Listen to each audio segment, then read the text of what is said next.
কত মুসলমান আছে নামাজ না পড়ি ফাটাফাটি লেকচার, তোমার জায়গা নাই গোনাই পানিতে নাই বা আমার আছে কত মুসলমান ডিজিটাল নামাজি, কত নামাজি বা 3 জুম্মা 5 জুম্মা পরে জুম্মা যায়, যে পারেন তা আল্লাহ সাপ্পা সাপ্পা করি 32 টাকা পড়ি ফেলায়।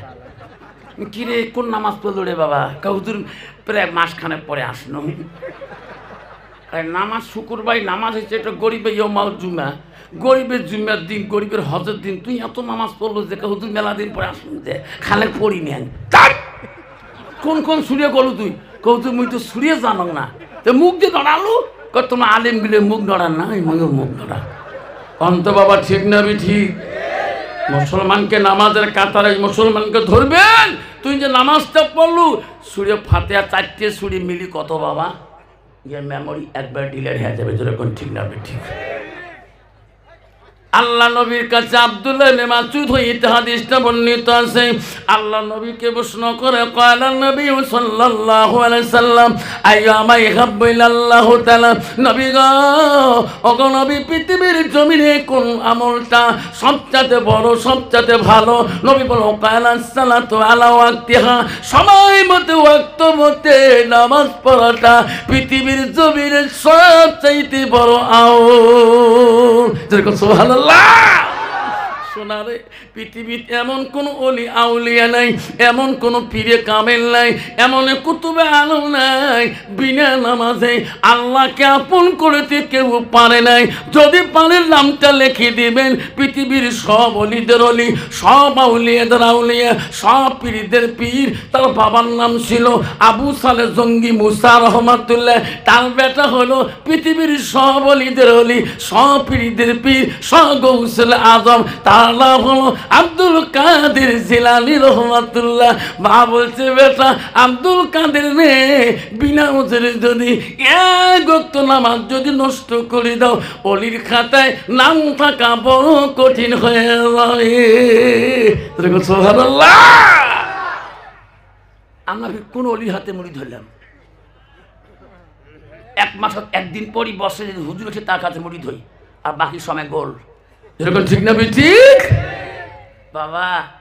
শোনার চানরা এইরকম ডিজিটাল নামাজি পৃথিবীর 4টে রাষ্ট্রপতি ছিলেন। কয়জন রাষ্ট্রপতি? একটা আবু বকর সিদ্দিক, প্রথম খলিফার শাসনকর্তা, মদিনার রাষ্ট্রপতি ছিলেন। দ্বিতীয় ছিল হযরত ওমর, তৃতীয় ছিল রাষ্ট্রপতি ওসমান গনি, চতুর্থ ছিল হযরত আলী। এই 4 জন রাষ্ট্রপতির ভিতরে সবচেয়ে রাগান্বিত খলিফা রাষ্ট্রপতি ছিল হযরত ওমর। ওনার কাছে কেউ কোনো কথা বলতে হলে ওনার হাতের ছুরিটা আগে চলতো। এরকম সুবহানাল্লাহ। হযরত ওমর রাস্তা দিয়ে যে গেতো, তফসিরে আছে, সে রাস্তায় 40 দিন পর্যন্ত শয়তান উঠতো না। আর আমার মতন মুসলমান যদি রাস্তা দিয়ে যায়, পিছনে শয়তান দেখায় দোস্ত থাকিস। ঠিক না? ঠিক। খলিফা রাষ্ট্রপতির কাছে একটা মহিলা গেছিল, যে বাড়িতে বলছে রাষ্ট্রপতি বাড়িতে আছে কি? তো কইছে আছে। উনি একটু মদিনার থেকে আসলেন, একটু দেরি করো। কইছে না দেরি করতে পারবো, একটু দেখা করে যাবো। তো ওই সময় হয়তো খলিফাতুল মুসলিমিন আসলেন। আল্লাহ রসুল একটা হাদিস উনি জানেন, যে আল্লাহ রসুল বলে গেছে কি লাইসা মিন্না মান লাম ইয়ারহাম সাগীরানা ওয়া লাম ইউকাব্বির কাবীরানা। রসুল বলছে আমার উম্মতের ভিতরে ওই মানুষটা গণ্য হতে পারে না যারা ছোটকে স্নেহ করে না, মুরব্বীকে সম্মান দেয় না। হযরত ওমর খলিফা রাষ্ট্রপতি মহিলাটার কাছে যে বসে, মা বলেন আপনার কি অসুবিধা, কি বিধান বলেন। কইছে বাবা তুমি কি রাষ্ট্রপতি, তুমি কি বিচার করতে জানো? তো কইছে বুড়িমা দেখো আপনাদের ন্যায় দোয়া আশীর্বাদে আমি ন্যায় বিচার করি। খলিফা রাষ্ট্রপতি মনে করছিলেন এই বুড়িয়া মানুষ পথের ঘাটে চড়ে কোন বা ছেলে নাকি ধাওয়া দিচ্ছিল। জোরকান ঠিক না? কইছে বুড়িমা বলেন কি তোমাকে অন্যায় করছে? না আমাকে অন্যায় করে নাই। তো বিচার কিসের দাও? কইছে বাবা আমি দিন ভিখারি, মানুষের কাছে ভিক্ষা মাঙ্গি খাই, মানুষের দাঁড়ে দাঁড়িয়ে ঘুরি, সারাদিনে কোনো কাজকর্ম নাই, জাদু মিটি পেয়ে আল্লাহ তাকে আমাকে খাইয়ে দেয়। কিন্তু আমার বাড়িতে বাতি জ্বলার মতন তেল ছিল না। এক বাড়িতে আমি খুঁজি মাঙি 1 শিশির তেল নিয়েছিলাম, সেই তেল জ্বালা হাত থেকে পড়ি মাটি খেয়ে শেষ করলো। কেন দেখছেন? মাটি কেন খালেন? আপনি ন্যায় বিচারও করে দেন। খলিফা সাথীরে বলছে বুড়ি ব্রেন খারাপ আছে নাকি? তেল ফেলছে, খলিফার কোনটা দোষ? খলিফা করছে না বলবেন না, বুড়ে মানুষ মুরব্বী সম্মান দিতে হবে। সুবহানাল্লাহ। সাথীরা, আমি হযরত উমর বলছি, আমার বাইতুল মালে কোনো মালের অভাব নাই, আমার বাইতুল মাল থেকে এক কিন তেল আনি দাও। বুড়িমা সারা জীবন পুড়লে তেল শেষ হবে না। বুড়ি বলছে, না না না খলিফারে, এটা নেই বিচার হতে পারে না, আমার সারাদিনে মেহনতের তেল দিতে হবে, তোমার গুদামের বাইতুল মালের তেল নেব না। কেমন যন্ত্রণা! বাইতুল মালের তেল নিবে না, গুদামের মাল নিবে না, ওনার সারাদিনের মেহনতের তেল নিতে হবে। হযরত উমর পত্র লিখলেন, চিঠি লিখি বলল, বুড়িমা গো, আপনার সারাদিনের মেহনতের তেল পেয়ে যাবেন, যে জায়গাটা তেল পড়ছি মনে আছে? হ্যাঁ, আমি চিহ্নিত করে দিয়েছি।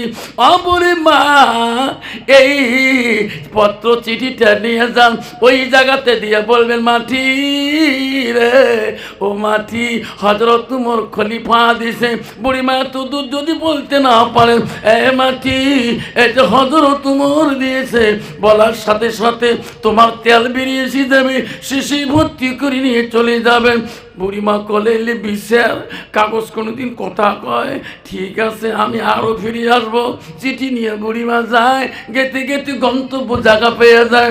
ওই জায়গায় যে হাতের চিঠিটা দিয়ে আস্তে করে কয়, মাটি রে, হযরত উমর দিয়েছে। বলতে নাই বলতে মাটি এমন দুখণ্ড হইয়া জমিন ফাটি যেয়ে তেলের খোল নহর করে গেছে। যেরকম সুবহানাল্লাহ। বুড়িমা কিসের তেল নেয়, কিসের তেল নেয়, সোজায় দৌড়, মাটি ফাটি গেল, তেলের তেল জমিনে ভাসি গেতেছে। বুড়িমা দৌড়ে, বাবা কি লেখছিস? বা বুড়িমা, লেখা কি আছে দেখার শোনা দরকার, আপনার মেহনতের তেল পাচ্ছেন কিনা? বা তেল লাগে না বা, তুই চিঠির এত পাওয়ার কে, খাইলাম নিচম তাতে। কইছে, বুড়িমা আমার চিঠির যা লেখা আছে বলার দরকার নাই, আপনি বলছেন আমার আমানতের মাল নিবেন না, আপনার মেহনতের তেল মাল পাচ্ছেন কিনা? বাবা রে, আমাকে লাগবে না, তোমার চিঠির কথাটা একটু বলিয়া দিবেন, আমি শুনতে চাই। হরি মদিনার রাষ্ট্রপতি উমর বলছে, বুড়িমা গো, ওই পত্র চিঠিতে যা লেখা আছে আপনি সহ্য করতে পারবেন না গো বুড়িমা। ওই পত্রে লেখা আছে, মাটি রে, আমি হযরত উমর সালাম দিয়ে বললাম, তুমি যদি বুড়িমার মেহনতের তেল যদি বুঝি না ধরে মাটি, আমি উমর সাক্ষী রইলাম, ওই জায়গায় বেনামাজি রেখে দেব। বুড়িমা, ওই মাটি তোমার তেল দেওয়ার রাজি আছে, বেনামাজি নেওয়ার রাজি না। তাহলে বাবা, সমাজে কত বেনামাজি গো, কত তোমার জায়গা নেই বা। আমার দিকে রমজান মাসে ভিড় হয়, তাও 15 রমজান গেলে ওই যেমন রহিমুদ্দি ও সলিমুদ্দি, যেরকম ঠিক না ঠিক? আব্বা শোনার চালানা, খবরদার ও মা বোনেরা শুনে রাখুন, অগুনাই পারে মা, আমার শুনে রাখো, নবী কি বললেন, আলমার আতুই যে সাল্লাত খামসাহা, আমার নবী বলেন, কোনো একটা মেয়ে যদি 5 ওয়াক্ত নামাজ পড়ে, ওয়াসামাস শাহরুহা, ওই মেয়েটা যদি রমজান মাসে রোজা করে, নবী বলেন ওয়াসানাত ফারজাহা, ওই মেয়েটা যদি নিজের চরিত্রটাকে পবিত্রতা রাখে, পর্দায় পুষিদায় থাকে, নবী বলেন ওয়াতাত বালাহা, ওই মেয়েটা যদি নিজের স্বামীকে ভালোবাসে, স্বামীকে আপন করিয়ে নেয়, নবী বলল ফাকাদ কুলু মানায় আবু আবিল জান্নাতের সাদ, নবী বলল ওই নারীদের জন্য আল্লাহ 8টা জান্নাতের দরজা খোলা রাখবে সেই দিন। যখন সুবহানাল্লাহ। কিন্তু বাবা, বর্তমান যুগের নারীরা ডিজিটাল মার্কা, যেরকম ঠিক না ঠিক? বাবা তোমাদের এলাকায় নাই, ধুবড়িতে একটা টাউন আছে এম বাজার। কি বাজার? জোরে কন। তুফানগঞ্জ আছে স্টাইল বাজার, কুচবিহার আছে বিগ বাজার, শিলিগুড়িতে আছে টাইগার বাজার। হাইলি বাজার, বাজার মুসলমানের মেনা, রহিমানা, ফাতেমা, গীতিনা, নারায়ণা, কিচ্ছু বোঝা যায় না, ঠিক না ঠিক? একটা মাইও লিপস্টিক ফিবিস্টিক, আরো কত তিস্টি, ওট পালি, ঠোঁট পালি, আরো কত পালিশ, এমন ভাবে যায় রে বাপ, 32 জিবি দিলের হয়ে যায়, যেরকম ঠিক না ঠিক? মুসলমানের মেয়ে জান্নাত যাবে না জাহান্নামে যাবে, এখনো মুসলমানের মেয়ে পথ খুঁজি দেখে নাই। ও মা, মনে রাখিস, এই রূপ জৈবন, এই সুন্দর কাঠিং, মুখের কাঠিং, 5 কাপড়ের ভিতরে যখন চলে যাবে বারে, ওদিন তোমার রূপের বাহাদুরি সব কবরে শেষ হয়ে যাবে। যখন ঠিক না বেটি? ও মা, তুই কেন বুঝিস না এই চেহারাটা? কেন মা তুই বুঝিস না? রাসূলুল্লাহ আসি মিরাজ থেকে ফিরার পথে আসি, মন মলিন নিয়ে বসিয়েছে। বিশ্ব নবী স্ত্রী হযরতে মা আয়েশা রাসূলুল্লাহকে বলো, গো নবী, আপনি মনটা মলিন করি কেন বসিয়েছেন, বলছেন না কেন? নবী বলছে, আয়েশা রে, কি বলবো, তোমাদের মতন কতগুলা নারী আমি জাহান্নামের মধ্যে এমন কষ্ট দেখছি। আমি জিবরাইলকে বলছিলাম, জিবরাইল, এই নারীর এত কষ্ট কেন, এত জ্বালা যন্ত্রণা কেন, মৃত্যু কেন হয় না? ও আয়েশা, ওদিন আমার জিবরাইল খুলে বলছে, ওগো নবী, এই সমস্ত নারীর কেন কষ্ট, মাথার থেকে পা পর্যন্ত আগুন কেন লাগে দেয়? এই নারীরা চুল সুন্দর ছিল, চুলের ফ্যাশন দেখাইছে অবেগনা পুরুষকে, নিজের চুলকে ঢাকে রাখে নাই, মুখটাকে উদাও করে বেড়াইছে, সেই জন্য মাথাটা আগুন পোড়ানো হয়, মৃত্যু আর হয় না। মা বোনেরা, তোমার চেহারাটা সুন্দর আল্লাহ দিয়েছে। ও মা, শুনে রাখেন, নবীজির প্রথম স্ত্রী ছিল হযরতে খাদিজাতুল কুবরা রাদিয়াল্লাহু আনহা। মা, নবীজির দ্বিতীয় স্ত্রী ছিল হযরতে মা সাউদা রাদিয়াল্লাহু তাআলা আনহা। মা, নবীজির তৃতীয় স্ত্রী ছিলেন হযরতে মা আয়েশা সিদ্দিকা আম্মা জান। নবীজির চতুর্থ স্ত্রী ছিল হযরতে জয়নব রাদিয়াল্লাহু আনহা। নবীজির পঞ্চম স্ত্রী ছিল হযরতে হাফসা রাদিয়াল্লাহু আনহা। নবীজির 6 নম্বর বিবি ছিল হযরতে উম্মা সালমা। নবীজির 7 নম্বর বিবি ছিল হযরতে উম্মা হাবিবা। নবীজির 8 নম্বর বিবি ছিল হযরতে মাইমুনা। নবীজির 9 নম্বর বিবি ছিল হযরতে সুফিয়া। নবীজির 10 নম্বর বিবি ছিল হযরতে রায়হানা। নবীজির 11 নম্বর বিবি ছিলেন হযরতে মারিয়া। যেরকম সুবহানাল্লাহ। নবীজির একর থেকে জীবনে 11 জন সহিহ হাদিস আছে স্ত্রী চলে গেছেন, কোন স্ত্রীর দ্বারা কোনো দিন বিশ্ব নবী কষ্ট পায় নাই। বর্তমান যুগের নারীর দ্বারা স্বামীরা কষ্ট পায় না, না পায়? জোরে কম। কত বউ আছে রে বা, স্বামীর হাতে রাতে গিলে নাকে টাকে ঢিকে, ঠিক না? কন্ত যদি কোনো বউ যদি স্বামীর নাক ফাড়ে দেয়, কত ওই স্বামীটা কোন দিন বাজারত যা কবে মোর বউ নাক ফাড়েছে ভাই, কবে কবি না, যদি মন মানে বই দেখবে, কে কি হয়েছে, কা ভাই জ্বর, ঠিক না? ঠিক বাবা, আমা বোনেরা শুনে রাখো, মা কথাগুলো চিন্তা করে নিবেন, মা হাদিসের মাধ্যমে বলো। আল্লাহ নবী বলো, আতাত বালাহা, তোমার স্বামী যখন আসবে মা, স্বামীর মুখের দিকে তাকাবা, মারে স্বামীর চেহারার দিকে তাকাবা। রাসূল কি বললেন? ওয়া জাউজুহা আলাহা, জাউজুহা মানে তোমার স্বামী তোমার উপরে যদি খুশি রাজি হয়ে যায়, রাসূল বলল দাখালাতিল জান্নাত, সেই মেয়েটা সর্বপ্রথম জান্নাতে যাবে। যেরকম সুবহানাল্লাহ। কন্ত বাবা, বর্তমান যুগের নারী স্বামী বাড়ি গেলে স্বামীকে খুশি রাজি করাইতে পারে?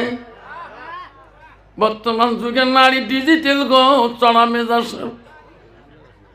স্বামী বাড়ি গেলে কথা বললি যদি রহিমার মা, ফাতেমার মা, ময়নার মা, এক গ্লাস পানি দাও না, কতি মরিবার পান নাই, ঠিক না বেঠি? এক কথায় কয়া দেয়, এত পানি জুটান কে, দেখেন না মনের কামাই বাড়িত মোর, ঠিক না বেঠি? বাবা, নারী কয় প্রকার জানেন না? নারী হল 4 প্রকার: হস্তানি, কদমনি, সাংকিনী, লোহাসনী।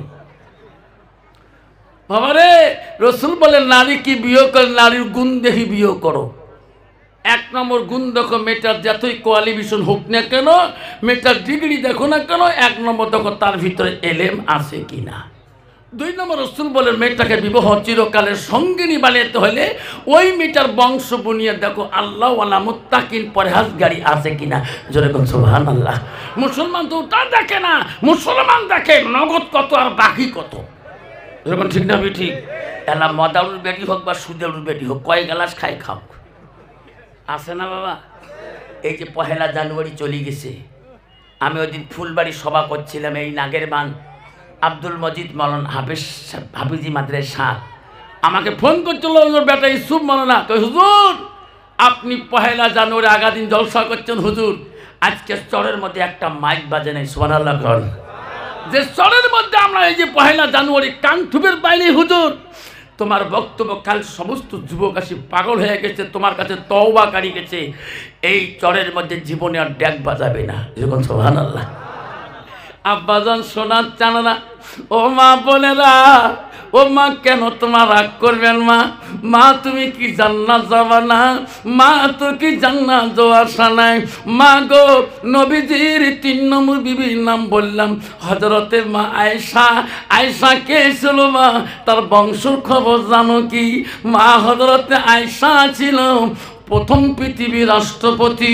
খলিফা আবু বকরের মেয়ে মা আবু বকরের 2টা মেয়ে প্রথম মেয়ের নাম হযরতে আসমা দ্বিতীয় মেয়ে হলো হযরতে মা আয়েশা আয়েশা ছিল কোরআনের হাফেজা সুবহানাল্লাহ আর বর্তমান যুগের মেয়ে হলো ঝগড়ির হাফেজা ঠিক না ঠিক এই জন্য ঠিক না ঠিক ঝগড়া করতে করতে স্বামীর কালটু মাসান পর্যন্ত করে ফেলায় স্বামী যদি কালা হয় কালা মাসান কালটু ডোম মাথা ডাংরা ঠিক না ঠিক তোমরা শোনে ফাঁকি দে বাবা সব জায়গায় হুজুর হওয়া যায় সব জায়গায় পীর সাহেব হওয়া যায় সব জায়গায় আমির সাহেব হওয়া যায় সব জায়গায় প্রফেসর সাহেব হওয়া যায় মন্ত্রী সাহেব হওয়া যায় এমএলএ সাহেব হওয়া যায় প্রেসিডেন্ট সাহেব হওয়া যায় গাঁওগুড়ি সাহেব হওয়া যায় মেম্বার সাহেব হওয়া যায় বউয়ের কাছে হওয়া বড় কঠিন যেরকম ঠিক না ঠিক গ্রামের পাড়ার লোক না জানলে বউ জানে তুই হুজুর কেমন ঠিক না ঠিক কাই তো করে সার কয় না কি কয় মুই তো সার খাওয়া খাবার না পন্থা খাইতে খা নালে তুই গাইবান্ধা যা ঠিক না ঠিক বাবা শোনার চান না কষ্ট হয় কষ্ট হয় মা আয়েশা সিদ্দিকা নবীজি বাড়িতে আসলে তফসির শোনেন আম্মারা শুনে না নবীজি বাড়িতে আসলে আয়েশা নবীর দিকে তাকিয়া তাকিয়া দেখছিলেন সুবহানাল্লাহ কবি না নবী বলছে আয়েশা রে আমি বাড়ির দিকে আসলে তুমি আমার দিকে কেন তাকো আমার দিকে বারবার কেন দেখো আয়েশা বলছো গো নবী আপনি বাড়ির দিকে আসলে আমার আয়েশা কলিজাটা ঠান্ডা হয়ে যায় সুবহানাল্লাহ মায়েশার গুণ ছিল গো নবীজি বানিয়েছিলে নবীজি আগে খানা না খাওয়া পর্যন্ত আয়েশা মুখে খানা দেওয়া কষ্ট পাইছে আমার নবী খাবে রে তারপর আমি আয়েশা খাবো আর বর্তমান যুগে নারী রে স্বামী নাই খাইতে 2 বেলা হয়ে যায় ঠিক না ঠিক মা বলে না মা আয়েশার কি গুণ ছিল মা আয়েশা নবীজি ঘুম না পাওয়া পর্যন্ত ঘুম না যাওয়া পর্যন্ত আমার মা আয়েশা আগে ঘুম পাওয়ার চেষ্টা করে নাই নবীজিকে ঘুমাইবে আয়েশা ঘুমাইবে কিন্তু বর্তমান যুগের নারী রে স্বামী নাই ঘুমাইতে বউয়ের নাকের গাঙারি ঠিক না ঠিক বাবা আর পানি চাইতে আইতের মধ্যে যে নাকের গ্যাঙ্গাড়ি তুলি দিছে যেরকম ঠিক না মিঠি মা বোনেরা আম্মারা শরীরা কেন শোনারা যদি জান্নাত যেতে চান মা আম্মারা জান্নাতে যে একটা রাস্তা ওয়াতাত বালাহা যখন তোর স্বামী কার করে আসবে তুই ম্যাজিস্ট্রেটের বেটি হ মাওলানার বেটি হ মুক্তির বেটি হ মহাদেশের বেটি হ এমএলএর বেটি হ চিফ মিনিস্টারের বেটি হ মেম্বারের বেটি হ কাউন্সিলরের বেটি হ স্বামীর কাছে নরম ভাষায় কথা বলতে হবে যেরকম সুবহানাল্লাহ মা হযরতে মা আয়েশা সিদ্দিকা রাষ্ট্রপতির মেয়ে ছিলেন কম কথা নয় মদিনার প্রথম খলিফা হযরতে মা আয়েশার এত রূপ ছিল যে দুনিয়ার নারীরা আয়েশার যদি একটা হাতের আঙুলের রূপ দেখতো তা বর্তমান যুগের নারীরা কোনোদিন স্বামীর সাথে অহংকার রূপের অহংকার করতো না কিন্তু বাবা আজকের বেশিরভাগ নারী দেখবেন যদি স্বামী যদি রংটা কালা হয় বউ যদি ফর্সা হয় দেখবেন সারা জীবন ওই কথা বলবে বউ ঠিক না ঠিক তার বুঝান দেখতো কালকে আনসার মাল্লা করে গুনাই পানিতে আসি আমার কথাগুলো আউলি দিছে কে কয়দিন আগে বাবুর ঢিকেছ না আঙ্গুল ঢিকেছ নাকত নাগি গেছে নাক ফাটি গেছে বউ এলে কথা তুলি ফেলেছে, কত কলজে খায় থরথরে কাঁপে। হুজুরের কথা মোর সাথে প্লাস মাইনাস একজাস হয়ে গেছে। ঠেলাইছন কুত্তে লাগছে যে ঠ্যাঙো তোমার ঠ্যাং 3 দিন থেকে চেষ্টা করি আসো। আবাবি নাই 3 দিন দিয়ে আবাবি নাই, তাও সবার সঙ্গে গেছি, আমরাও গেছি, মুইও গেছো। সবার শুনি আসি কলজে খায় থরথরে কাঁপিয়ে লাগছে বুদ্ধি কষ। কি করো নাইট পড়ে গেল, ফজর নামাজ পড়ে গেছে হুজুর, ফজর নামাজ পড়িয়ে আমরাও আসি। মুইও দক্কল যে হাত দুটো ধরলো, যা করছো ঢালাঢালি করছো, নাক ফাটাইছো, মাফ করি দিও।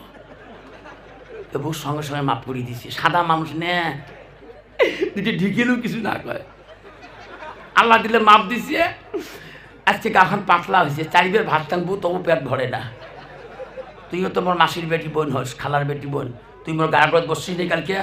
আপনার যে বয়ান শুনছি না, কল হ্যাঁ দুলে ভাই আসি কানি কানি করছিস, তুই লাথি মারি বিছাতে ফেলে দিছিস, তুই মাপ নিস না। কলে মুই মাপ নে, মোর বাপ পড়ে গেছে নিজের মা, মোর মাপ নেয় নাই, তারে বেটি মুই। যখন ঠিক না বেটি, তোর মা মাপ নেই। কলে মোর মার ভয়েস তো মোর বাপ ড্রাইভারতে বাড়ি এসে নাই, রাতে 2টোর সময় নাহারি ঘুমেছে জানিস। মা যদি ভালো হয় মেয়ে ভালো হবে, মেয়ে যদি ভালো হয় রে মা ভালো হবে।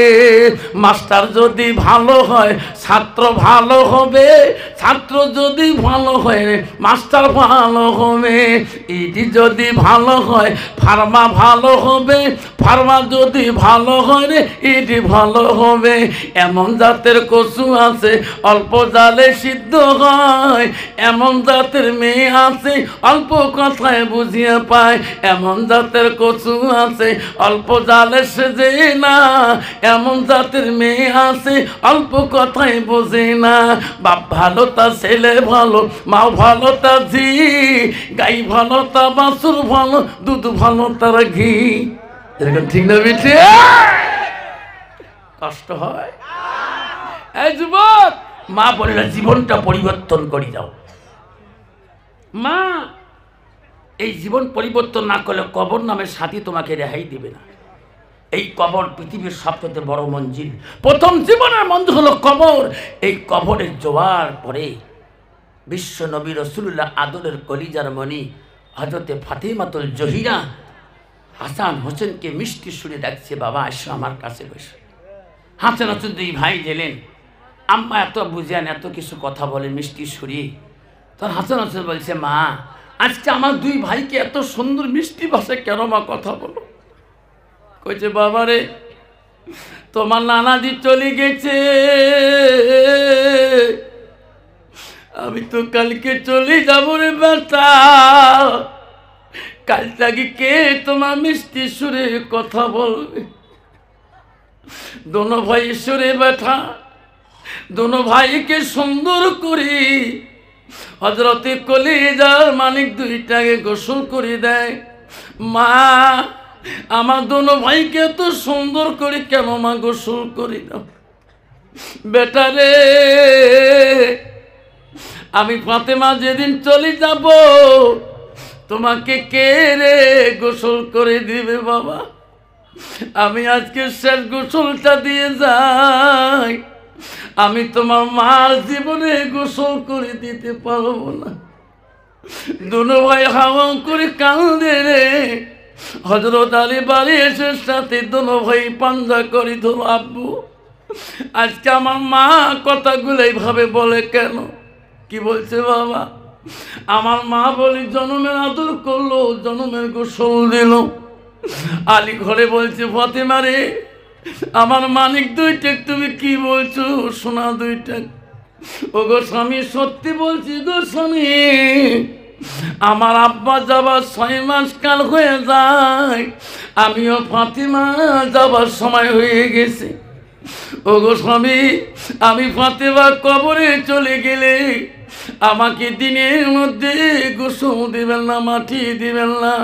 স্বামী গো আমি ফাতেমা মারা গেলে আমার দিনের মধ্যে জানাজা দিবেন না।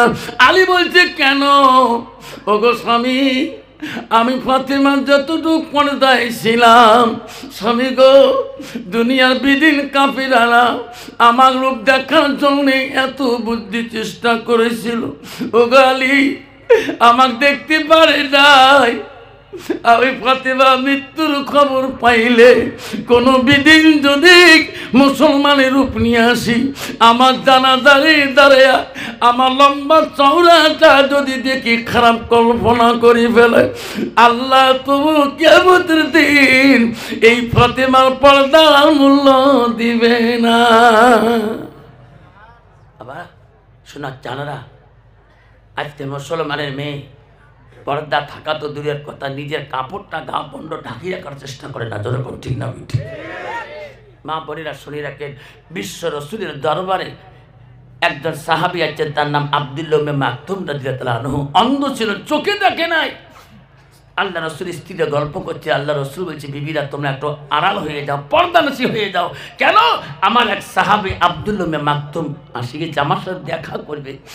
এক স্ত্রী বলছে, রসুল গো, আব্দুল্লাহ ইবনে মাকতুম তো অন্ধ, চোখে দেখে না, উনি আমাকে দেখতে পারবে না, আমরা তোমার কাছে আড়াল হয়ে থাকবো, উনি তো দেখতে পারবে না, উনি কেমন করে চিনবে আমি তোমার স্ত্রীরা দাঁড়িয়ে আছি। তখন বলছে, দেখো বিবিরা, আব্দুল্লাহ ইবনে মাকতুম না দেখতে পারে, তোরা বিবিরা তো দেখো। যেরকম ঠিক না ঠিক? আর বর্তমান যুগের নারীরা তোরা তো দেখো, এটা বাড়ি হলো সেই জলেশ্বরে বাড়ি, ফেরিয়ালা চুরিয়ালা। যেরকম ঠিক না ঠিক? চিনে নাই, জানা নাই, এমনভাবে হাত আগে যায় চুরি কেনার জন্য। বাপ, এই হাতটা তোমার টাকা নাই রে বাপ, কত মেয়ে আছে রে বাপ, যেই চুরিয়ালা আসে কয় চুরি, ইস পালে চুরিয়ালা গিলি খাবার চায়। যেরকম ঠিক না ঠিক? শ্বশুর বাবা কয়ে, যাবো তো বউ, তোমার বিয়ে হবার মা 10 দিনে হলে তোমার কোন একটা চুরির দোকানের কাছে গেছে, এলে করি বউ বিয়ে হবার 4-5 বছর 10 বছর হয়, এমার বা হায়ার শরম, তোমারও হায়ার শরম নাই? এইটা ভাষা কর না তো। চুরিয়ালা জানেন কোন বংশের মাংসটা? আমার বাপ মার বংশ ধুবড়ি ডিস্ট্রিক্ট, গোয়ালপাড় ডিস্ট্রিক্ট অর্ধেক হতে। কই চুরিয়ালার বাড়ি তো সেই ঘুঘুডুবা। কই জানেন না মোর নানা আছে না? হ্যাঁ, মোর নানার মৃত্যু দোস্ত শালা হয় 180 কিলোমিটার সম্পর্ক। দোকানি কয়, ভাবিলে কোন সময়কা জিত করি থাকে, এটি মেয়েদের চালাকি, এটি এই চালাকি না করং তার বেশি কিনি তোর হবার নয়। কয় ভাবি তোমার নিবেন কি? কয় চুরি নিম ভাইরি, বিয়ে হবার দিন সব জিনিস দিয়েছে, চুরি দেয় নাই। তা ভাবি দেখো, আমার দোকানের চুড়ি দেখলো 60 টাকা, নিল 60 টাকা, হাতত দিল 60 টাকা, কইতে দে চুড়ি। চুরি খায় 5 নম্বর, চুরি দেয় 4 নম্বর। বা ভালো করে খেয়াল রাখবেন, দোকানি কত চালাক। ওই চুরি কয়, ভাবি চুরি তো ঢোকে না। ভাবি কয়, ভাই চুরি ঢোকে। ভাবি চুরি ঢুকবে, কোম্পানির অফার আছে, মুই হাতত দিয়ে গেলে কত ভাঙে ভাঙুক, তোমরা ভাঙলে পয়সা দেওয়া খাবে, মুই ভাঙলে পয়সা রাখবে না, কোম্পানির অফার। মাইও কয়, যাক তোর কোম্পানির চুরি, তোর কোন কোন কোম্পানি আছে? মাইনে পেয়ার কে, চলগড়ি আর কিরণমালা। হাই ভাই কোম্পানির চুরি, যেই চুরি দেয় বা বাস্তব কথা রে বাপ, এই নগুল তো ঢোকে না। লাস্টের দোকানিকে, ভাবি তোমরা পূর্ব দিকে দেখো, আমি পশ্চিম দিকে দেখো, তোমার চুরি না ঢোকে। এই হাত ধরিয়ে মাইও বেরিয়ে মুঘল দোকানি এমন ঠাসা মারে, মাইও খালি কুচিয়ে মাত্র মাত্র কেহর করে। ভাবি চুরি যাবে, শয়তানকা দুস্তানি, নো টেনশন। আল্লাহ রসুল বলে, আল হায়া উসুবাতুল মিনাল ঈমান, যার হায়া নাই, যার শরম নাই, তার ঈমান নাই। মা বোনেরা, ওই হাত ধরনেওয়ালা ওদিকে হলো তোমার স্বামী। গভীর রাতে যদি আল্লাহ রসুল বলছে, কোনো স্বামী যদি স্ত্রীর হাত ধরি গল্প করে, যদি গল্পটাও দুনিয়াদারি হয়, রসুল বলছে সেই দুনিয়াদারি গল্পটাও আল্লাহ ইবাদতের সঙ্গে গণ্য করে দেয়। আপনারা শুনে রাখেন, বিশ্ব নবী রসুল্লাহ একদিন বাড়িতে যা দেখেন, সমস্ত বিবিরা খুব কাজেই ব্যস্ত হয়ে আছে। আল্লাহ রসুল দেখলেন একজন বিবি ব্যস্ত না, খালি ব্যস্ত একজন বিবি না, সবাই কাজে ব্যস্ত, খালি একজন ব্যস্ত না। তাকে ডাক মারলেন হযরত আয়েশা আম্মাকে, আয়েশা, আমি রবি বাড়ি আসি দেখি সবাই কাজে ব্যস্ত, তুমি যে ব্যস্ত না, কারণটা কি? তুমি কি এই সংসারে দায়িত্ব কাম করবা না? এই সংসারের অধিকার প্রাপ্ত তোর অধিকার আছে। আয়েশা বলছে, রাসূলুল্লাহ সত্যি বলছেন, আমি সকাল থেকে কোনো কাজ করি নাই। কেন? ওগো নবী, আমার মনটা চায় আজকে আমি কাজ করব না, নবী বাড়ি আসবে রে, আমি নবীর কাছে কাজ খুঁজি নিয়ে করব, আমি ইচ্ছা করি কোনো কাম করব না। নবী বলছে, আয়েশা রে, তুমি কি কাজ খুঁজি নিয়ে করবা? ওগো নবী, আমার মনটা চায় আজকে আমার হাত দুইটা দিয়ে আমি তোমাকে গোসল করে দিতে চাই। যেরকম সুবহানাল্লাহ। নবী বলছে আয়েশা আমাকে তুই গোসল করে দিবা, তোর কি শান্তি হবে? ওগো রাসূল আপনি পারমিশন দিলে আমি বড় খুশি হয়ে যাব। নবী গো আপনার বিনা পারমিশনে আমি তো গোসল তোমার করে দিতে পারি না। নবী বলছে আয়েশা রে তুমি আমাকে গোসল দিলে শান্তি পাবা। ওগো নবী আমি বড় শান্তি পাবো। নবী বাধা করলেন না, আয়েশা যাও যাও আমি তোকে গোসলের দায়িত্ব দিয়ে দিলাম। আয়েশা মা সিদ্দিকা আম্মা জান এত খুশি হয়ে গেল, আল্লাহর কাছে বলে আল্লাহ আমি আয়েশা এত ভাগ্যবতী নারী, আল্লাহ আজকে আমি রাসূলুল্লাহর গোসলের দায়িত্ব পেয়েছি। আয়েশা আনন্দিত হয়ে 2 মস্ক পানি নিলেন, চকিটার সামনে জল চকিটা নিলেন, নবীজিকে সুন্দর করে বসতে দিলেন। আয়েশা মনে বড় খুশি, আল্লাহ আমি আয়েশা বড় ভাগ্যবতী নারী, আজকে আমি নিজ হাত দিয়ে রাসূলুল্লাহর গোসল দিয়ে দেব। আয়েশা এত আনন্দ এত আনন্দ আনন্দতে ভরা হয়ে গেল। আয়েশা নবীজিকে বসাইলেন, আয়েশা নবীজির গায়ে পানি দিবে না, আয়েশা নবীর দিকে তাকাইল, নবীর গায়ে কাপড় সারে দিল, গার মধ্যে পানি দেয় না। নবী বলে আয়েশা পানি দাও, দেয় না কেন? আয়েশা পানি দিবে না? আয়েশা বলছে রাসূলুল্লাহ আমি তোমাকে একটা প্রশ্ন করতে চাই, তোমাকে গোসল দিয়ে আনছি, আমি তোমাকে গোসল করে দেবো। ওগো নবী আমি আমাকে তোমার 7 থেকে 9 বছর বয়সে আমার আম্মা তোমার সাথে বিবাহ বন্ধন দিয়েছে। ওগো স্বামী ওগো রাসূলুল্লাহ আমি তোমাদের কথা কোনোদিন অমান্য করি নাই, আজকে একটা আমার জীবনের প্রশ্ন, আপনি ভাববেন না, আপনি কষ্ট মনে করবেন না গো নবী, আমি তোমার গোসলের পানি দিয়ে গোসল সুন্দর করে দেব। ওগো নবী আমার প্রশ্নটা হইল কষ্ট পাবেন না। রাসূল বলছে আয়েশা তোর জীবনে যত প্রশ্ন করেছো আমি রাসূলুল্লাহ সব প্রশ্নের উত্তর দিয়েছি, আজকের প্রশ্নটা কি আছে? কইছে নবী গো তোমার ছোটবেলায় তোমার বাল্যকালে তোমার শিশুকালে তোমার কোনো রোগ কোনো বসন্ত কোনো কলেরা হয়েছে নাকি নবী? তোমার শরীরে গোসলের পানি তো আগে দেখি তোমার গায়ে এত কালো কালো দাগের বর্ণ কেন দেখেছে? নবী উত্তর দেয় না রে, নবী কান্দে রে। আয়েশা কথার জবাব নবীজি দেয় না, নবীর চোখের পানি দিয়ে বুক ভিজে যায়। আয়েশা বলে ওগো নবী আপনি এত কান্দেন কেন? আমি তোমাকে তো খারাপ প্রশ্ন করি নাই। ওগো নবী কান্দেন কেন? জবাব দাও। আয়েশা বলছে উদু জবাব দাও। আমার নবী বলছে আয়েশা রে ওই দিনের কথাগুলো মনে করি দিও না আয়েশা, আমি নবী কষ্ট পাই, সেই দিনের কথাগুলো জাগাইয়া দিলে আমি নবী বড় ব্যথা পাই। বলছে ওগো নবী কোন দিনের কথা?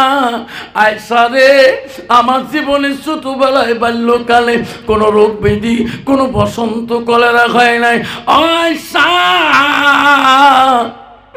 ইসলামের জন্য ইসলামের খাতিরে আমি যেদিন তাইফের জমিনে চলে যাই তাইফবাসীরা আমাকে চিনতে পারে না রে আয়েশা, তাইফের মানুষ আমাকে পাগল বলে করেছে রে আয়েশা, তাইফের যুবকরা আমাকে পাথর মারে মারি আয়েশা রে আমার সর্বঙ্গটা কালো করে দিয়েছে। আয়েশা সেই দিনের কথা যদি মনে করে দাও আমি রাসূলুল্লাহ সহ্য করতে পারি না। আয়েশা রে তাইফের জমিনে পাথরের বাড়িতে আমার শরীরের কাপড়গুলা রক্ত রঙিন হয়ে গেছে রে আয়েশা। আয়েশা আমি উঠতে পারি নাই, দাঁড়াইতে পারি নাই, আমার শরীরে রক্ত দিয়ে আমার জুতা পর্যন্ত খলখল শব্দ পর্যন্ত হয়েছে। সেই দিনের কথাগুলো তুমি মনে করি দিস না। মায়েশা কান্দে বলছে নবী গো আপনার জন্য কি আল্লাহ সাহায্য আগায় নাই? আয়েশা রে জিবরাইল নিজে ছিল, আমাকে আসি সালাম দিয়ে বলছি, ইয়া রাসূলুল্লাহ হাবিবুল্লাহ, আমি জিবরাইল ফেরেশতা দল নিয়েছি। ওগো নবী, তায়েবের জমিনের কাহিনী আল্লাহ সহ্য করতে পারে না গো নবী, আপনার জবান দিয়ে বলেন। আমি জিবরাইল তোমার জবানে যা শুনবো আমি তাই করে দিয়ে যাব। তাইবের জমিন যদি উলট পলট করা লাগে রে মুহাম্মদ, আমি জিবরাইল তাইবের জমিন উলট পলট করে দিয়ে যাব। ওরে আবার আয়েশা, সেদিন আমি জিবরাইলকে বলছি, জিবরাইল তুমি ফিরে যা, আমি তাইবের মানুষকে অভিশাপ দিতে চাই না। আই জিবরাইল, আমি নবী চলে যাব, আমি নবী দুনিয়ার থেকে বিদায় নিয়ে চলে যাব। একদিন তাইবের মানুষ, তাইবের বংশ থেকে আমাকে নবী করে মানি নেবে। যেরকম সুবহানাল্লাহ। এখনো তাইবের মানুষ, আমার একটা বোন ভাই সাহেব হজে গেছিল, এক তাইববাসীর সাথে দেখা হয়েছিল। তাইবের মানুষ এখনো খবর নিয়ে দেখেন, তাইবের মানুষের চোখের পানি এখনো ঝরঝর করে পড়ে। তাইবের ঘটনা তাইববাসীরা যখন শুনে, তাইববাসীরা এখনো বুক করে কান্দে। আল্লাহ রসুল বাড়িতে যেয়ে দেখেন হজরতে খাদিজাতুল কুবরা মন মলিন হয়ে বসিয়েছে। নবী বলছে, খাদিজা তুমি মন মলিন করলে আমি রসুল্লাহ বড় কষ্ট পাই। খাদিজা বলো তোমার কি হয়েছে? নবী গো, আমি খাদিজা কেন মন মলিন হয়ে বসিয়েছি, আমি আপনাকে দুইটা কথা বলে যেতে চাই। রসুল বলছে, খাদিজা বলো কেন? আমি খাদিজা যদি কালকে মারা যায়, আমি তো কবরে চলে যাবো গো নবী, তোমাকে আমি অত্যন্ত ভালোবাসছিলাম। ওগো নবী, আমি খাদিজা বড় কবরকে ভয় করি। নবী গো, আমি মারা গেলে আপনি আমার কাপনের ব্যবস্থা করবেন না কেন? ওগো নবী, আমি তোমার কাছে আরজি করলাম, তোমার শরীরের কাপড় যদি আমার কাপড় হয়ে যায়, আমার খাদিজার কবরের মধ্যে আর ভয় থাকবে না। নবী গো, আমি তোমার মহব্বতের বিবি গো। ও নবী, আমার কথাটা আপনি মানবেন কি না? কিতাবে আছে রে, খাদিজা মরণের সময় চোখের পানি যখন ছাড়িয়ে দিয়েছিল, আমার রাসূলুল্লাহ নিজ হাতে খাদিজার চোখের পানিগুলো মুছে দিয়েছিল। খাদিজা রে, তুই কান্দিস না, তোর চোখের পানি নবী দেখলে সহ্য করতে পারি না। খাদিজা বল, আর কে বলার ইচ্ছা আছে? ওগো নবী, আমি খাদিজা কবরে গেলে আমাকে মাটি দিয়ে সবাই ভীত হয়ে চলে যাবে। ওগো নবী, আমি খাদিজা কেমন করে থাকবো? ওগো নবী, সবাই চলে যাবে, মনকের নকির আমার সওয়াল জবাব করবে। ওগো নবী, আমি খাদিজা কবরের মনকের নকির সওয়াল জবাব দিতে পারবো না। আপনি বিশ্ব নবী গো, আমার খাদিজার সওয়াল জবাবটা আপনি বিশ্ব নবী দিয়ে দেবেন। যেরকম সুবহানাল্লাহ, লাই তাকবীর। খাদিজাতুল কুবরা দুনিয়ার থেকে যাওয়ার পরে বিশ্ব নবী সবাই মাটি দেওয়া, নবীজি ওখান থেকে যাচ্ছে না, খালি ঘুরে করছে, খালি ঘুরে ফিরে করছেন। আবু বকর ওমরকে বলছে, রে রসুল যায় না কেন? ওমর বলছে, নবীজির মহব্বতের স্ত্রী, নবীজি খাদিজাকে এত ভালোবাসছিলেন। আল্লাহ বলছে, জিবরাইল, খাদিজার ওসিয়ত পূরণ করার জন্য আমার নবী দাঁড়িয়ে আছে। জিবরাইল যা, যতক্ষণ পর্যন্ত রাসূলুল্লাহ খাদিজার কবরের পাশে থাকবে অতক্ষণ মনকে নকি যাবে না। সুবহানাল্লাহ। জিবরাইল যা রে যা, আমার নবীকে বলি দে খাদিজার ওখানে থাকেন, তাহলে থাকে না। খাদিজার দলে নবী কান্দে রে জিবরাইল, আমি কথা দিলাম এইটু ভালোবাসার জন্য আমি আল্লাহ খাদিজার মনকে নকির সজবাব করতে দিলাম না। নাই থাকবে মা বলে না। আমার গো ও মা, বিশ্ব নবীর আদর কলিজাতুল মনি ফাতেমাতুল জহিরা যেদিন কবরে যাবে, হযরত আলী ডাকমানি তার চাচা আবু যর গফফারিকে বলে, ও গো চাচা, তোমার বৌমা দুনিয়া থেকে বিদায় নিয়ে যাবে, রাতারাতি সমাধা করতে হবে, মারা যাবে। ও গো চাচা, তাড়াতাড়ি কবরটা খনন করো। হযরত আবু যর গফফারি ফাতেমার জহিরার কবরটা তৈরি করি। আবু যর গফফারি কবরের পাশে দাঁড়িয়ে দাঁড়িয়ে বলে, কবর রে, এই কবর তুমি জানো না এখানে কে থাকবে রে? কবর এখানে থাকবে বিশ্বনবী রহমাতুল লিল আলামিনের বেটি। এই কবর খবরদার তুমি তার সাথে বেয়াদবি দেখাস না। আবার বলছে আবু যর, এই কবর এখানে কি থাকবে? এখানে থাকবে আসাদুল্লাহ গালিব, হযরত আলীর স্ত্রী থাকবে রে। এই কবর আলীর স্ত্রীর সাথে বেয়াদবি করিস না। আবার বলছে কবর, আমি আবু যর গফফারি বলছি, এখানে কি থাকবে জানো কি? এখানে থাকবে হাসান হোসেন আম্মাজান, তার সাথে বেয়াদবি করিস না। আর কবর এখানে থাকবে নারীদের সরদারানী, তার সাথে বেয়াদবি করিস না। সঙ্গে সঙ্গে গাইবি তরফ থেকে কবর জবাব দিয়েছে, আবু যর চিক্ষুর দিস না, আমি কবর, আমি নবীর বেটি চিনি না, আমি আলীর স্ত্রীকে চিনি না, আমি হাসান হোসেন মাকে চিনি না, আমি নারীদের সরদারানীকে চিনি না। আবু যর, ফাতেমা যদি নবীর বেটি হয়, আমল যদি ভালো হয়, আমার কবরের ব্যবহার ভালো পাবে। আবু যর, উনি যদি নবীর বেটি হয়, আমল যদি বিটিয়ে হয়ে যায়, আবু যর মনে রাখিস, ডান দিকের হার বাঁ দিকে চলে যাবে, বাঁ দিকের হার আমি কবর ডান দিকে করে দেব। আব্বা, আজকে মা বোনেরা মনে রাখেন, ও মা, তুমি যদি কবরের মধ্যে যাও, তাহলে কবর যদি পুষ করে, মান নব্বুকা মান দিনুকা মান নবিয়ুকা, এদি বলো আমি এমনের মেয়ে ছিলাম, শুনবে? আমি প্রেসিডেন্টের বেটা ছিলাম, শুনবে? বাবা রে, এই কবর কারো আওয়াজ শুনবে না। এই শোনা যুবক ভাইরা, কষ্ট মনে করবেন না। বিশ্ব রসুল বাড়িতে এসে ঘুমার আগে আগে ওই দিন আয়েশার ঘরে বাতি, কেতাবে আছে বাতি মম ছিল না, অন্ধকার ছিল, অভাব অনটন সংসারে। আয়েশা রসুল যখন ঘুমিয়ে পড়লেন, আয়েশা আস্তে করে ঘুমিয়ে গেলেন। আয়েশা ঘুম ভেঙে দেখে রসুল্লাহ তার বিছনার মধ্যে নাই। আয়েশা চমকে উঠলেন, আল্লাহ, নবী কোথায় গেল? নবী কোথায় গেল? বাতি নাই, মম নাই, অন্ধকার।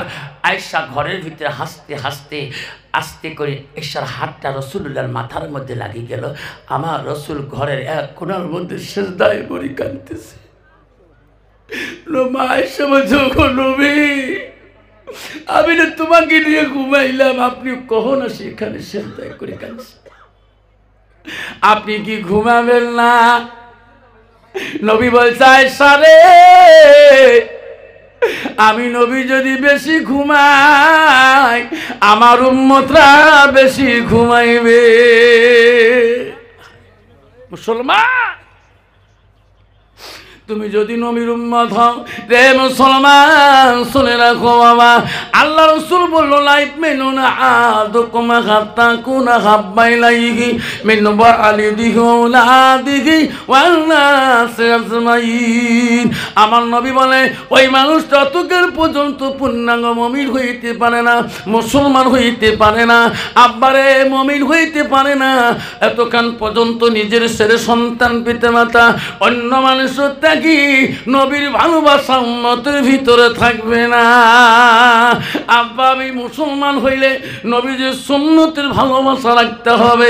দাঁড়িয়ে রাখাটা তাইনি সুন্নত, এরকম সুবহানাল্লাহ। তিন তরিকায় লিম্মা জিম্মার ওপরা, তিন তরিকায় এক তরিকায় চুল রাখাটা ডাইনি সুন্নত, যেরকম সুবহানাল্লাহ। 3 নম্বর মাথায় টুপি রাখাটা ডাইনি সুন্নত। আব্বা, নামাজের আগে মেসওয়াক করাটা ডাইনি সুন্নত। মুসলমান রে, জানো না নবীজির কাছে 10টা দাইনি সুন্নত আছে গো। মাথার থেকে নাভির উপর পর্যন্ত 5টা, আর নাভির নিচ পর্যন্ত 5টা। 1 নম্বরের নিচের মধ্যে বলি দেয়, উপরে বলি দেয়। কাকের তালির চুল কাঁটাটা রসুল দাইনি সুন্নত বলছেন।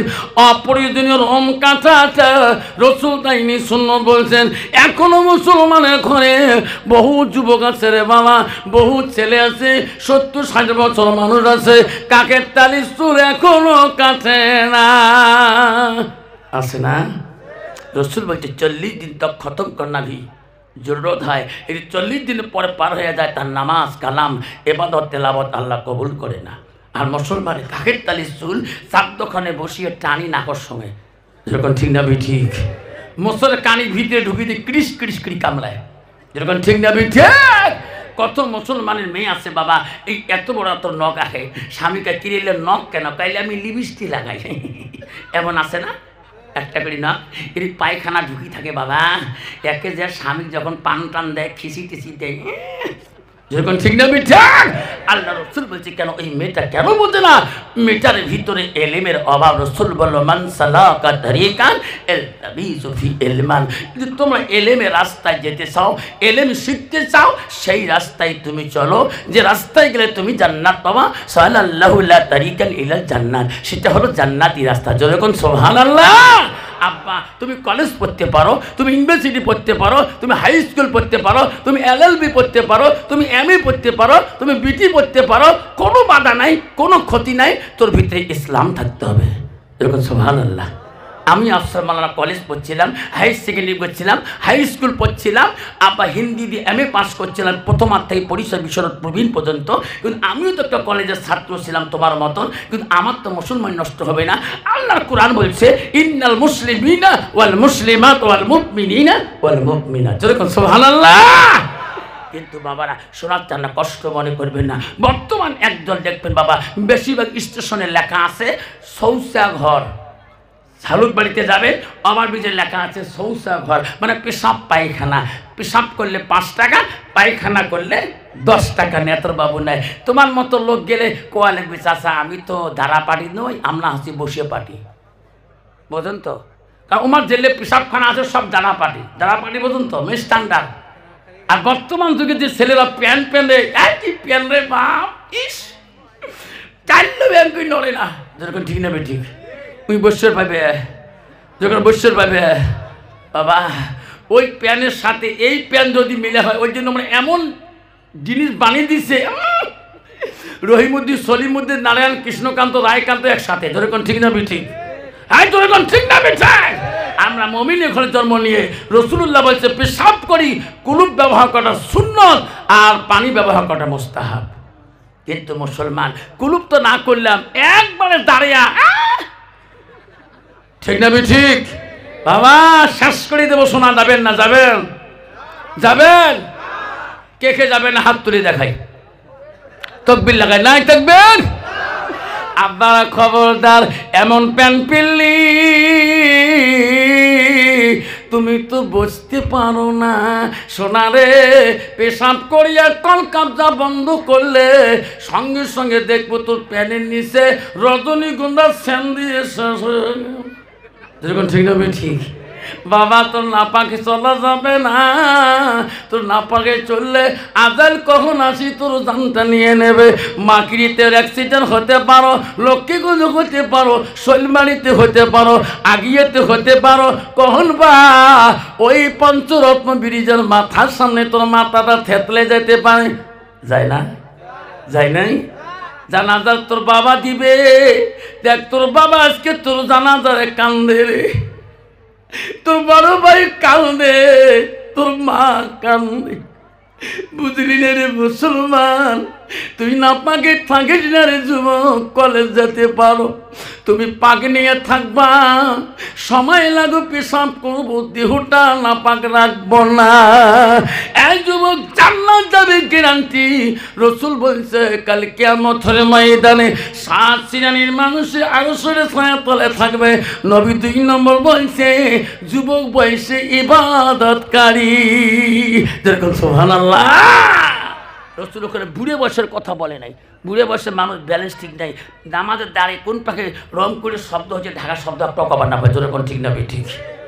চাষা তোমার 5 পাকে ঢাকা শব্দ করে না, ঠিক আছে ঠিক না ঠিক আছে না?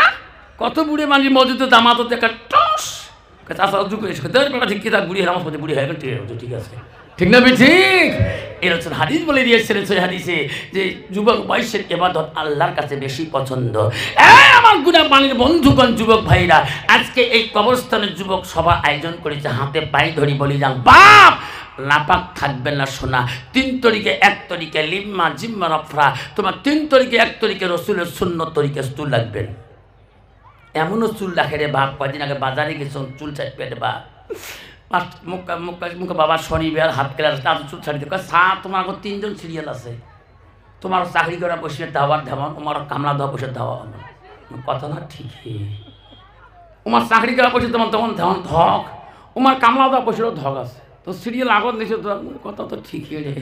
তা ঠিক আছে বাবা তাড়াতাড়ি সাত বেশি নয় 10 মিনিট বসু, 3টে মাথা কয় কতক্ষণ লাগে যে ডিজিটাল কাটি আমার দোকান হাত লাগাই এখানে বেশি। তারপরে আসম বসি লাস্ট যেটা সিরিয়াল মুই চেয়ার বসি আসম মোবাইল টিপে নাকছম, তেমন একটা চেনা খালি ঠ্যাং জোপা নাকছে, এই ঠ্যাং জোকা যেত ঠ্যাং জোকা কি এলা গান হেডফোনও দিয়েছে মুই তো বুঝং না, নিজের ঠ্যাং নিজে ঘুরবে লাগছে। আর দেহ যত ঘুরে অত দেহ চড়ু ফাড়া এটা হাঁটুয়ে ফাড়া, তোমার কি ফাড়া প্যান আছে আছে কি যে প্যান রে বা আমি মানুষ এলে কালি দেয় নেই যখন ঠিক না ঠিক কিরে বাবা ঠ্যাং ঘুরিস কে চড়ুকে ফাটা তোর, তোমার এলে আলে মানুষ এলে প্যানের গুণ জানেন তোমরা বাবা কি প্যান রে বাপ এদিকে ফেসবেন আগে গুড়ায় চড়ু গুলো এমনি ঠিক না ঠিক। ওই জীবনে ওটা এই ভারতের প্যান না, মনে রাখেন ওই প্যানটা হলো খ্রিস্টান নাসারা ভারতের জমিনে আবিষ্কার করলো যাতে মুসলমানের ছেলেরা লঙ্গায় ঘরে যেরকম ঠিক না ঠিক। নিজের হায়া শরমকে এমন প্যান কেনে রে বাবা 5 পাকের প্যান খুলি যাবার চাই যেরকম ঠিক না ঠিক। খবরদার বাবা এই প্যান্ট কিনবেন না যে প্যান্টের মধ্যে হায়া শরম থাকবে না। তোর মা বাড়িতে আছে, তোর বড় ভাবিজন বাড়িতে আছে, তোর উপযুক্ত বোন একটা বাড়িতে আছে, যে প্যান্ট পিনলে পরনে প্যান্ট থাকে না, পিছন পাশে 5 পাকে গোটায় দেখা যায় যেরকম ঠিক না ঠিক। আল্লাহ রসুলের বাড়িতে আরেকদিন যা দেখেন আয়সা আরাম করতেছে, রসুল্লাহ বাড়িতে গেলেন। ওই দিন রসুলের বাড়িতে মামু ছিল, বাতিও ছিল। আয়সা ঘুম পারবেন, নবীজি ঘুমিয়ে গেলেন, আয়সা ঘুমাইল না, ঘরে বাতি জ্বলিয়াছে, সুন্দর মামা আলো হয়ে আছে। আয়সা একটু চোখ বন্ধ করার পরে চোখ খুলি দেখে রসুল্লাহ আয়সার বিছানায় নাই, মম জ্বলা বাতি জ্বলা। কি হবে? আয়সা টেনশনে পড়ে গেলেন, তীরে আজকে বাতির জায়গা বাতি, মমের জায়গায় মম জ্বলে, নবী কেন নাই? আমার একটু চোখ বন্ধ হয়ে গেল, কোথায় গেল নবী আমার? কোনো দুশ্মন আমার নবীকে নিয়ে গেল নাকি? আয়সার ঘুম ধরে না, আয়সা খালি কান্দে রে মাবুদ, আমার মহাব্বতের নবীকে কোন দুশ্মন ছিনিয়ে নিয়ে গেল?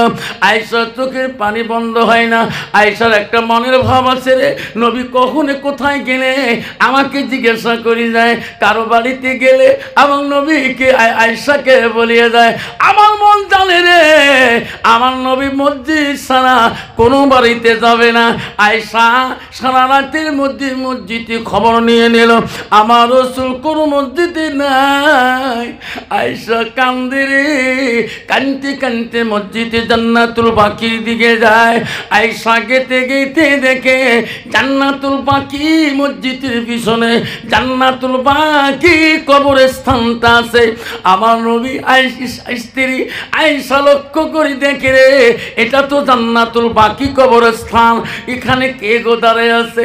আয়সা দূরে দেখে আমার নবী জান্নাতুল বাকি কবরস্থানে দাঁড়ায় আছে।